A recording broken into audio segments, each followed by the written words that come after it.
구태현 변호사님이십니다. 가상자산 사업자 협회인 닥사의 김재진 부회장님이십니다. 매경에 엠블록이라고 하는 이 가상자산 관련된 자회사가 있습니다. 거기서 CSO를 맡고 계시는 김용영 CSO님이십니다. 이 네 분 다 이 분야에 이제 많은 식견을 가지고 계시는 전문가들이시니까 발표를 들으시고 플로에 지금 많은 전문가들이 와 계십니다. 그리고 발표자분들도 계시니까 멘트 해주시고 질문도 받도록 하겠습니다. 다른 나라의 제도를 똑같이 가져올 것은 아니지만 디지털 자산 허브를 지향하고 있는 곳에서 이런 정책으로 디지털 자산 시장을 규율하고 있다는 점은 저희에게도 좀 시사하는 바가 있는 것 같습니다.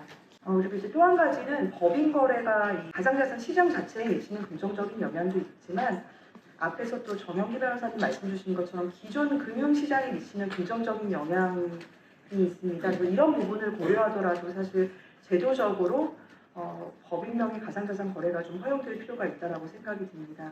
이 디지털 자산을 기초자산으로 하는 이런 금융상품을 출시하기 위해서도 사실은 법인 명의의 거래가 좀 필수적입니다. 자본시장법 이슈를 해결을 하더라도 법인 명의 거래가 허용되지 않는다라고 하면 현실적으로 사실 이 비트코인 ETF 발행 자체가 어려워지는 그런 측면이 있고요. 그리고 이거에 더해서 이제 한 가지만 더 말씀드리면은 금융회사의 가상적 거래뿐만이 아니라 금융회사의 어떤 가상자산업 진출에 대해서도 조금 더 긍정적으로 볼 필요가 있다라고 생각이 듭니다. 기존 금융시장에서의 플레이어가 이제 여러 가지 면에서 가상자산 시장에서도 좀 기여할 수 있는 측면이 많지 않을까 이런 생각을 하고 있습니다. 네, 제 토론은 여기까지입니다. 예, 감사합니다. 강윤정 변호사님께서는 들으신 바와 같이 우리가 홍콩 케이스를 갖다가 말씀해 주시면서 비트코인을 기초자산으로 한 여러 가지 금융상품 그 출시를 위해서는 이러한 어떤 법인, 기관, 거기에 투자 허용 이것이 어떤 선제 조건이 꼭 필요하다 말씀해 주셨고 이번에는 우리 구태현 변호사님께서 말씀해 주시겠습니다. 그래서 제가 오늘 발제자들의 발표 내용을 좀 보충하자는 생각에서 제가 두 가지 꼭지를 좀 말씀드리려고 하는데 지금 현재 규제 체계에서 선행되었어야 하는 것이 있는 것 같습니다. 디지털 자산은 디지털을 빼고 나면 그냥 자산입니다. 즉 아날로그 자산이겠죠. 그 앞에 디지털을 붙인다고 해서 이렇게 로마법 이외에 오래 발전되어 온 자산의 본질에 관한 것이 바뀔 리는 없거든요. 이 포럼이 지향하고 있는 디지털 자산은 바로 이런 모든 자산을 포괄하는 것이기 때문에 이 자산에 대한 규제 체계를 정확히 이해하고 정리하는 게 출발점이라고 저는 생각을 하고요. 요즘에 RWA라고 해서 리얼 월드 에셋이라는 용어가 금방 일반화되었는데요. 여러분들 폰에 이미 다 들어있어요. 카카오 선물하기로 정관장이나 기타 커피 상품권 안 받아보신 분 있으세요? 다 가지고 계시죠? 이미 디지털 자산 보유하고 계시는 겁니다. 근데 이거는 실물 상품입니다. 그리고 전달하는 방법은 중앙 원장입니다. 근데 이걸 이제 분산 원장 방식으로 바꾼다 해서 본질이 달라지는 건 아니고요. 달라지는 것은 개인 간의 이전이 가능하냐인데 실물 상품권이 중앙 원장 방식으로 주거니 받거니 하고 있잖아요.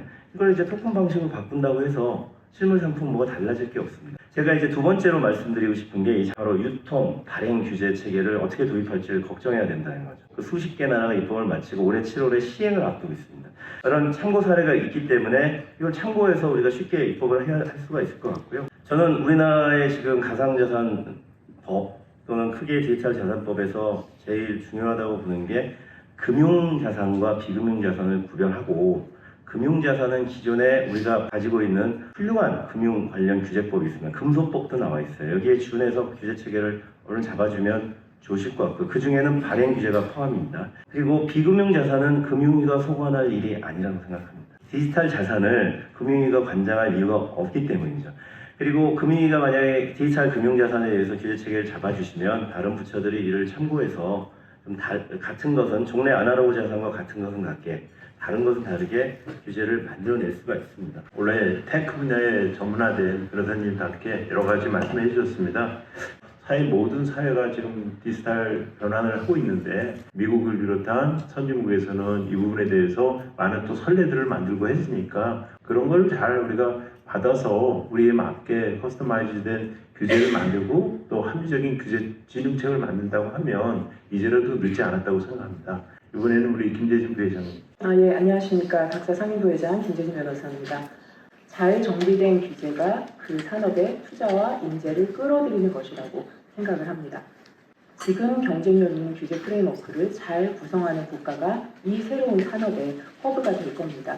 안타깝게도 현재는 많은 국내 투자자들이 여전히 해외 거래소를 이용을 하고 있고요. 법인이나 기관 투자자 그리고 외국인 투자자들은 우리 국내 거래소를 이용할 수 없거나 이용하지 않습니다. 그러다 보니 많은 투자자와 자금이 해외로 이탈을 하고 있습니다. 종합하자면 현재 국내 거래 시장은 내국인인 개인 투자자들만이 디지털 자산 자체만을 거래할 수 있는 환경이라고 요약할 수 있겠습니다. 장기적인 관점에서 투자와 인재가 모일 수 있는 경쟁력 있는 규제 환경, 이것이 무엇일까에 대해서 우리가 생각을 할 때 검토가 필요한 몇 가지는 말씀을 드리고 싶습니다. 첫 번째는 개인 투자자만이 참여하는 구조에 대한 우려입니다. 그 두 번째로는 내국인만이 참여 가능한 시장이라는 점에 대해서 말씀드리고 싶습니다. 외국인의 국내 거래소 이용을 좀 적극적으로 장려할 수 있다면 김치 프리미엄과 같은 가격 대리 해소에도 도움이 될 뿐만 아니라 국내 산업의 해외 진출로서의 의미도 있다고 보고요. 경쟁력 강화라는 의미도 클 것이라고 생각합니다. 그 규제 방향성의 측면에서 장기적으로 함께 고민해봤으면 좋겠습니다. 김재진 부회장께서 규제 경쟁력 차원에서 토론을 해주셨습니다. 그리고 특히 선물 거래를 갖다 허용하지 않음으로써 거기서 외국으로 나갈 수밖에 없는 그런 부작용 그 말씀도 해주셨고 향후에 우리가 합리적 규제를 만들 때 큰 도움이 될 거라고 생각합니다. 마지막으로 우리 김영용 CSO님께서 말씀해 주시겠습니다. 올해 디지털 자산 시장은 좀 더 격동의 시간이 되고 있는 것 같습니다. 크게 두 가지를 들 수 있는 것 같습니다.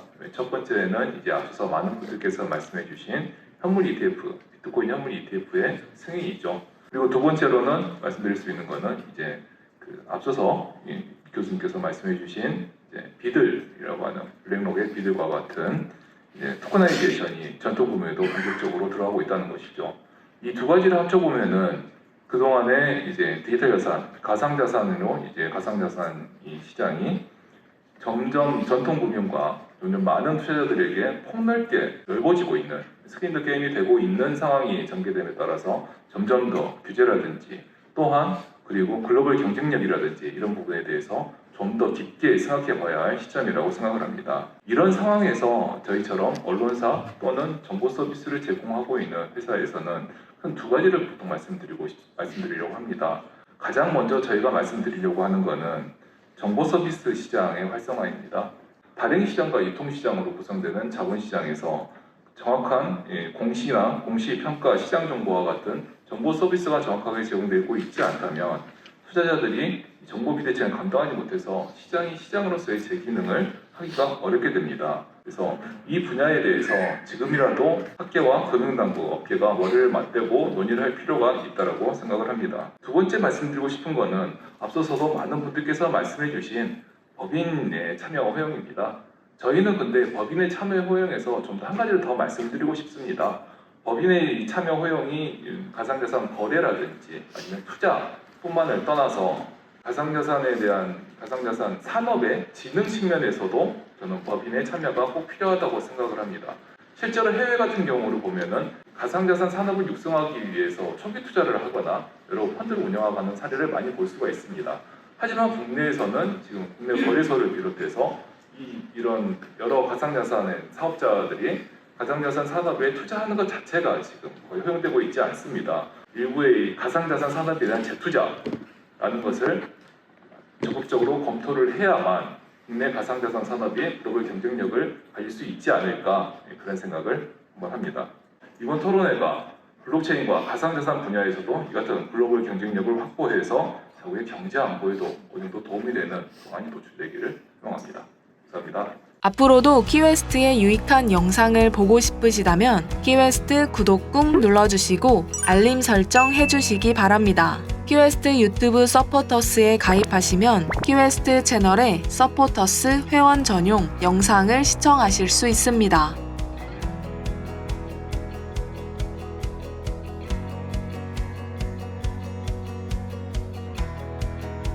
심지윤 디지털 경제협의회 사무국장은 대한민국의 디지털 경제 발전을 위해서 KBS, YTN 등 뉴스 출연을 통한 공익적 자문활동, 국회 입법 지원, 칼럼 기고,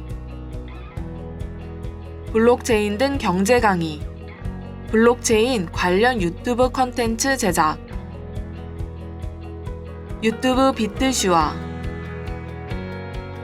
박작가 크립토 연구소, 블록체인 타임즈 출연 등 다방면의 활동을 하고 있습니다. 또한 디지털 블록체인 투자 관련 도서 큐웨스트 디지털 자산 투자를 출간했으며 투자 과정에서 직접 겪은 경험과 노하우를 살려 개미를 대표하는 일에 앞장서고 계십니다.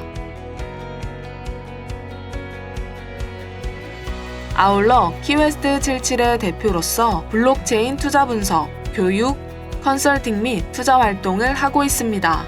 키웨스트는 아모레퍼시픽 사내 장학생으로 평균관 글로벌 MBA를 2012년 수료하였으며 식스시그마 마스터 블랙벨트 자격을 1위의 성적으로 취득하였고 사내 공식 컨설턴트로서 부문별 임원진의 혁신 활동을 지원하였습니다. 또한 교육을 통한 인재 육성에도 각별한 애정을 갖고 있어 블록체인 교육기관, 자선단체 등 다양한 곳에 기부도 지속하고 있습니다. 혼란스럽고 어려운 암호화폐 시장에서 나홀로 투자하는 것에 어려움을 겪고 계시다면 전 세계를 직접 누비며 블록체인 기업을 조사하고 저명한 컨퍼런스 등에 직접 참여하는